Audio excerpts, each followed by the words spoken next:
Pharisees asked Jesus when God's kingdom was coming.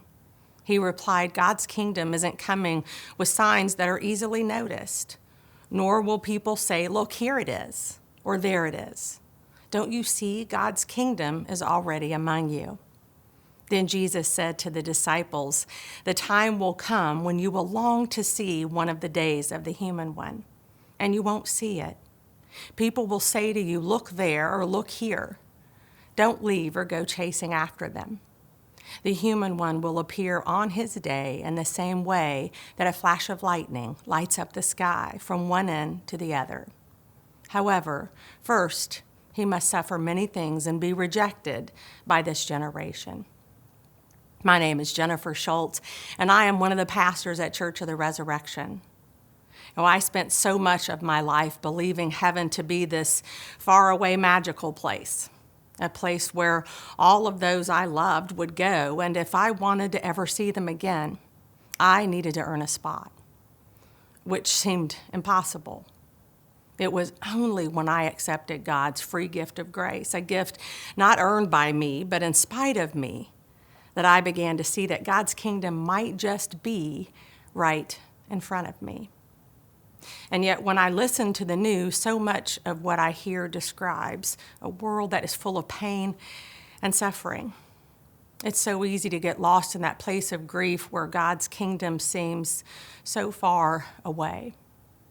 Across the world, God's children are being persecuted, especially because of their race, political, or even religious beliefs. And in those moments, when it seems as if God's love has disappeared, I have to recenter on the multitude of ways the kingdom of God is with us today. When a hungry man is offered food, there is God's kingdom. When a family without a home is given shelter, there is God's kingdom. When a child of God is loved in all of their beauty, just as God made them, there is God's kingdom. So as we find ourselves in this place of tension, in a world full of pain and yet surrounded by love, let's remember that Christ walks beside us in our journey.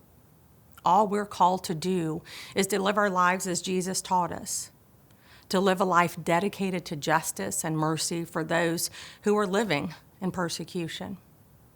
So how do I, as one person, help so many people who are being persecuted? We have options. We can say, how can one person make a difference and turn away from what makes us uncomfortable?